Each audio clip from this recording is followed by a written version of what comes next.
মুর্শিদাবাদে বড়োয়ায় প্রাক্তন বিধায়ক জীবন কৃষ্ণ কাণ্ডে পুনরাবৃত্তি এবার কান্দিতে কার্যত এমন সম্ভাবনা জোরালো হয়েছে।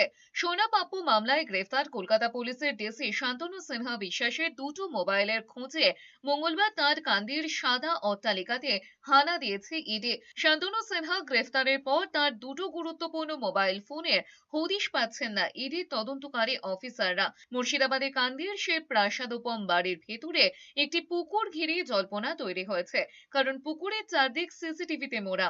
ইডির অফিসারদের ধারণা, কলকাতায় বসে সিসিটিভি মনিটর করতেন শান্তনু সিনহা বিশ্বাস। প্রমাণ লোপাটে ওই পুকুরে দুটো মোবাইল ফেলে দিয়েছেন কিনা সেটাই ভাবা হচ্ছে তদন্তকারী অফিসারদের। পুকুরে ডুবুরি নামিয়ে তল্লাশি চালানো হতে পারে বলে খবর। ঠিক যেমনটা নিয়োগ দুর্নীতি অভিযুক্ত বড়োয়ার প্রাক্তন বিধায়ক জীবন কৃষ্ণ সাহা প্রমাণ লোপাটের জন্য পুকুরে মোবাইল ফেলেছিলেন। এছাড়াও ইডির নজরে রয়েছে শান্তনু সিনহা বিশ্বাসের ব্যাংক অ্যাকাউন্টও।